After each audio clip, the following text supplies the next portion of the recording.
ಜೀವನದಲ್ಲಿ ಯಾರು ನಮ್ಮ ಜೊತೆಗೆ ಇರುತ್ತಾರೋ ಇಲ್ಲವೋ ಗೊತ್ತಿಲ್ಲ. ಆದರೆ ನಾವು ಮಾಡಿದ ಪಾಪ, ಪುಣ್ಯ ಇವುಗಳು ಮಾತ್ರ ನಮ್ಮನ್ನು ಹಿಂಬಾಲಿಸದೆ ಬಿಡುವುದಿಲ್ಲ. ನೆಮ್ಮದಿಯ ಜೀವನಕ್ಕೆ 2 ನಿಯಮಗಳನ್ನು ಪಾಲಿಸಬೇಕಾಗುತ್ತದೆ. ಮೊದಲನೆಯ ನಿಯಮ, ಸೋತಾಗ ಮಾನಸಿಕ ಖಿನ್ನತೆಯನ್ನು ಹೃದಯಕ್ಕೆ ತೆಗೆದುಕೊಳ್ಳಬಾರದು, ಹಾಗೂ ಗೆದ್ದಾಗ ಅಹಂಕಾರವನ್ನು ತಲೆಗೆ ತೆಗೆದುಕೊಳ್ಳಬಾರದು.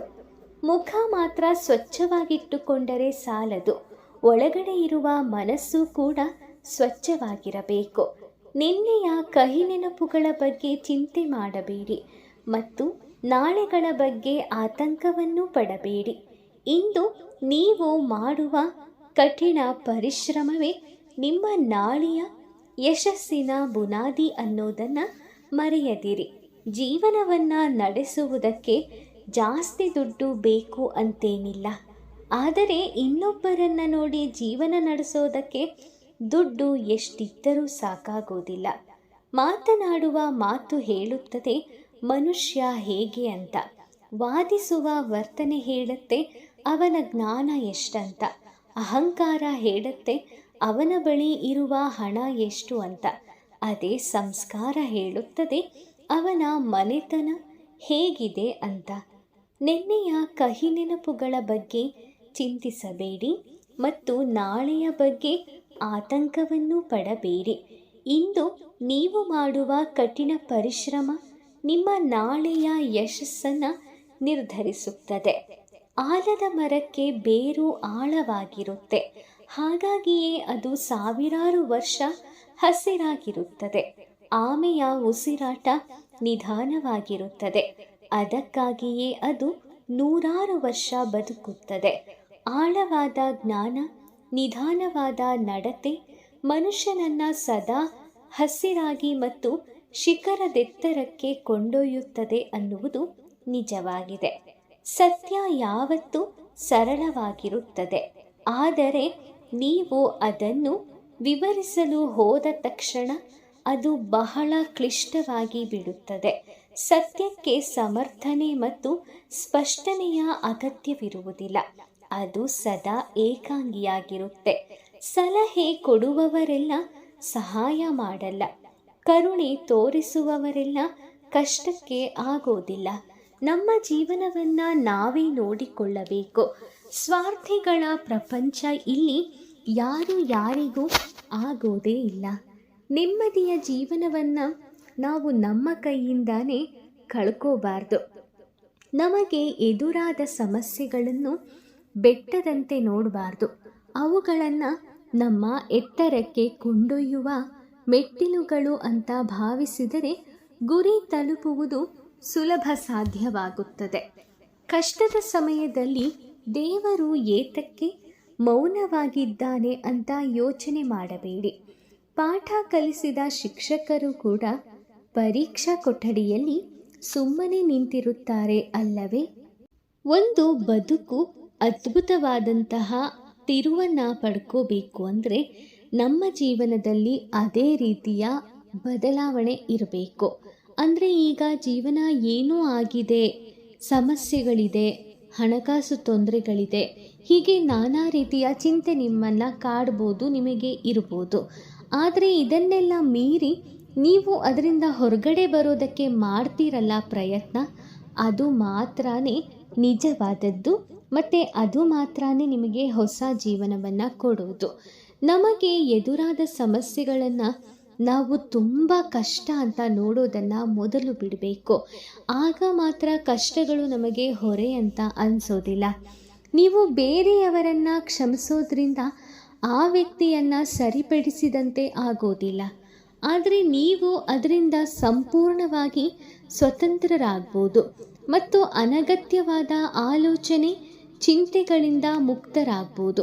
ಕರ್ಮ ಹೇಳುತ್ತೆ, ನೊಂದ ಹೃದಯದ ಕಣ್ಣೀರು ಎಂದಿಗೂ ಕಾಡದೆ ಬಿಡುವುದಿಲ್ಲ ಅಂತ. ಈ ಜನ್ಮದಲ್ಲಿ ಸಂಪಾದಿಸಿದ ಹಣ ಮರುಜನ್ಮದಲ್ಲಿ ಕೆಲಸಕ್ಕೆ ಬರೋದಿಲ್ಲ. ಮಾಡಿದ ಪುಣ್ಯ ಜನ್ಮ ಜನ್ಮದಲ್ಲಿ ಕೆಲಸಕ್ಕೆ ಬರುತ್ತದೆ. ಎಲ್ಲವೂ ನಮ್ಮ ಮನಸ್ಸಿನ ಪ್ರತಿಬಿಂಬವಾಗಿರುವುದರಿಂದ ನಮ್ಮ ಮನಸ್ಸಿನಿಂದ ಎಲ್ಲವನ್ನೂ ಬದಲಾಯಿಸಲೂಬಹುದು. ಮನಸ್ಸಿನ ನಿಯಂತ್ರಣ ಮತ್ತು ಇಚ್ಛಾಶಕ್ತಿಗಿಂತ ಮಿಗಿಲಾದದ್ದು ಯಾವುದೂ ಇಲ್ಲ. ಇತರರೊಂದಿಗೆ ನಿಮ್ಮನ್ನು ಹೋಲಿಸಿಕೊಳ್ಳುವುದು ನಿಮ್ಮ ಪ್ರಗತಿಗೆ ಅಡ್ಡಿಯಾದಂತೆ ಅರ್ಥ. ನಿಮ್ಮ ವ್ಯಕ್ತಿತ್ವ ಮತ್ತು ನಿಮ್ಮ ಹಾದಿಯೇ ಬೇರೆಯಾಗಿರುತ್ತೆ. ಆದ್ದರಿಂದ ನಿಮ್ಮ ಸ್ಪರ್ಧೆ ನಿಮ್ಮೊಂದಿಗೆ ಇರಲಿ. ನಿನ್ನೆಯ ತಪ್ಪುಗಳಿಂದ ಕಲಿತು ಇಂದಿನ ಗುಣಮಟ್ಟವನ್ನು ಉತ್ತಮಪಡಿಸಿಕೊಳ್ಳುವುದೇ ನಿಜವಾದ ಪ್ರಗತಿ. ಯಶಸ್ಸು ಎನ್ನುವುದು ಒಂದು ದಿನ ಮಿಂಚಲ್ಲ, ಅದು ಪ್ರತಿದಿನದ ಸಣ್ಣ ಪುಟ್ಟ ಪ್ರಯತ್ನಗಳ ಮೊತ್ತ. ಗುರಿ ಮುಟ್ಟುವ ಗಡಿಬಿಡಿಗಿಂತ ಸಾಗುವ ದಾರಿಯಲ್ಲಿ ಸಿಗುವ ಅನುಭವಗಳನ್ನು ಆಸ್ತಿಯನ್ನಾಗಿ ಮಾಡಿಕೊಳ್ಳುವುದು ಮುಖ್ಯ. ಇರುವವನಿಗೆ ಕೂಡಿಡುವಾಸೆ, ಇರದವನಿಗೆ ನೀಡುವಾಸೆ. ದಡ್ಡನಂತೆಯೇ ಇದ್ದು ಬಿಡು, ದಡ ಮುಟ್ಟುವವರೆಗೂ. ಅವಕಾಶ ಯಾವಾಗಲೂ ಶಕ್ತಿಯುತವಾಗಿರುತ್ತದೆ. ನಿಮ್ಮ ಕೊಕ್ಕೆ ಯಾವಾಗಲೂ ಬಿತ್ತರಿಸಲಿ. ನೀವು ಕನಿಷ್ಠ ನಿರೀಕ್ಷಿಸುವ ಕೊಳದಲ್ಲಿ ಒಂದು ಮೀನು ಇರುತ್ತದೆ. ಮನುಷ್ಯ ಸ್ಟೇಟಸ್ಗೆ ಹಾಕುವಂತಹ ಒಳ್ಳೆಯ ವಿಚಾರಗಳನ್ನು ಸ್ವಂತ ಜೀವನದಲ್ಲಿ ಅಳವಡಿಸಿಕೊಂಡರೆ ಜೀವನ ಸಾರ್ಥಕವಾಗುತ್ತದೆ.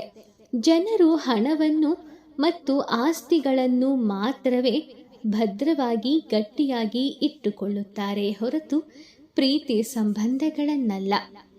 ಮನುಷ್ಯನ ಜೀವನದಲ್ಲಿ ಪ್ರಮುಖ 2 ವಾಸ್ತವಗಳಿದೆ, ಯೋಗ ಮತ್ತು ಯೋಗ್ಯತೆಗಳು. ಹಲವರು ಎಲ್ಲ ಅನುಭವಿಸುವ ಯೋಗ ಇರುತ್ತೆ, ಆದರೆ ಅವರಿಗೆ ಅದನ್ನು ಉಪಯೋಗಿಸ್ಕೊಳ್ಳೋದಕ್ಕೆ ಬರಲ್ಲ. ಇನ್ನು ಕೆಲವರಿಗೆ ಯೋಗ್ಯತೆ ಇದ್ದರೂ ಅನುಭವಿಸುವ ಯೋಗನೇ ಇರೋದಿಲ್ಲ. ಇದೇ ಜೀವನ. ಆತ್ಮವಿಶ್ವಾಸ ಒಂದು ಮಹಾಯುದ್ಧ. ಅದು ಎಲ್ಲ ಸಂದರ್ಭದಲ್ಲಿ ಜಯ ತಂದುಕೊಡದಿರಬಹುದು, ಆದರೆ ಯಾವುದೇ ಸವಾಲನ್ನು ಎದುರಿಸಲು ಧೈರ್ಯ ತುಂಬುತ್ತೆ. ನಾವು ಮಾಡುವ ಕರ್ಮ ನಮ್ಮನ್ನು ಕಾಡುವುದು ಎಷ್ಟು ಸತ್ಯನೋ, ನಾವು ಮಾಡಿದ ಪುಣ್ಯ ನಮ್ಮನ್ನು ಕಾಪಾಡುತ್ತದೆ ಅನ್ನುವುದು ಅಷ್ಟೇ ಸತ್ಯ. ಮನುಷ್ಯನಿಗೆ ಗಾಳಿಯಂತೆ ಕೋಪ ಇರಬೇಕು, ಹಾಗೆಯೇ ಬೆಟ್ಟದಷ್ಟು ತಾಳ್ಮೆಯೂ ಇರಬೇಕು. ಜನರು ಏನು ಯೋಚಿಸುತ್ತಾರೆ ಎಂಬುದರ ಬಗ್ಗೆ ಹೆಚ್ಚು ತಲೆ ಕೆಡಿಸಿಕೊಳ್ಳಬಾರದು. ನಿಮಗೆ ತಿಳಿದಿರುವುದರ ಬಗ್ಗೆ ನಂಬಲು ಆರಂಭಿಸಬೇಕು. ಆಗ ಜೀವನ ಹೆಚ್ಚು ಶಾಂತಿಯುತವಾಗಿರುತ್ತೆ. ಸೊಕ್ಕಿದವನು ಸೊರಗಲೇಬೇಕು, ಬೀಗಿದವನು ಬಾಗಲೇಬೇಕು, ಏರಿದವನು ಇಳಿಯಲೇಬೇಕು, ಮೆರೆದವನು ಮಣ್ಣಾಗಲೇಬೇಕು, ಉರಿದವನು ಬೂದಿಯಾಗಲೇಬೇಕು. ಇದುವೇ ಕಾಲಚಕ್ರದ ನಿಯಮ. ಸಮಯವನ್ನು ಒಮ್ಮೆ ಕೇಳಿ ನೋಡಿ, ಮತ್ತೆ ನನ್ನ ಜೀವನದಲ್ಲಿ ಬರುವೆಯಾ ಅಂತ. ಅದಕ್ಕೆ ನಿಮಗೆ ಸಮಯ ಹೇಳುತ್ತೆ, ನಿನ್ನವರೇ ನಿನ್ನ ಜೊತೆ ಬರೋದಿಲ್ಲ ಅಂದಮೇಲೆ ನಾನು ಹೇಗೆ ನಿನ್ನ ಜೀವನದಲ್ಲಿ ಮರಳಿ ಬರಲಿ ಅಂತ. ಮನುಷ್ಯನಿಂದ ಮನುಷ್ಯನನ್ನೇ ಬೇರ್ಪಡಿಸುವ 2 ವಸ್ತುಗಳು ಅಂದರೆ ನಾಲಿಗೆ ಮತ್ತು ದುಡ್ಡು. ಬೇರೆಯವರ ಹತ್ತಿರ ನೀವು ಹೇಗಾದರೂ ಇರಿ, ನಿಮ್ಮನ್ನು ಪ್ರೀತಿಸುವವರೊಂದಿಗೆ ಪ್ರಾಮಾಣಿಕವಾಗಿರುವುದನ್ನು ಕಲಿಯಿರಿ. ಬೇಡುವ ಕೈ ದೇವರ ಹತ್ತಿರ ಇರಬೇಕೆಯೇ ಹೊರತು ಜನರ ಅಥವಾ ಸಂಬಂಧಿಕರ ಹತ್ತಿರ ಅಲ್ಲವೇ ಅಲ್ಲ. ಕೆಲವರು ಹಣವಿದೆ ಎಂದು ಮೆರೆಯುತ್ತಾರೆ, ಇನ್ನು ಕೆಲವರು ಸೌಂದರ್ಯವಿದೆ ಎಂದು ಬೀಗುತ್ತಾರೆ. ಆದರೆ ಮುಂದೊಂದು ದಿನ ತಿಳಿಯುವುದು ಎಲ್ಲದಕ್ಕಿಂತ ಮಿಗಿಲಾದದ್ದು ಗುಣ ಅಂತ. ಸ್ನೇಹಿತರೆ, ಈ ಅದ್ಭುತ ಸಂದೇಶಗಳು ನಿಮಗೆ ಇಷ್ಟ ಆಗಿದ್ದರೆ ವಿಡಿಯೋನ ಲೈಕ್ ಮಾಡಿ, ಶೇರ್ ಮಾಡಿ, ಹಾಗೆ ನಮ್ಮ ಯೂಟ್ಯೂಬ್ ಚಾನಲ್ಗೆ ಸಬ್ಸ್ಕ್ರೈಬ್ ಆಗಿ. ಮುಂದಿನ ವಿಡಿಯೋದಲ್ಲಿ ಮತ್ತೆ ಭೇಟಿ ಮಾಡ್ತೀನಿ. ಓಂ ಶ್ರೀ ಕೃಷ್ಣಾಯ ನಮಃ. ಆ ಕೃಷ್ಣ ಪರಮಾತ್ಮ ನಿಮಗೆಲ್ಲರಿಗೂ ಒಳ್ಳೆಯದನ್ನು ಮಾಡಲಿ.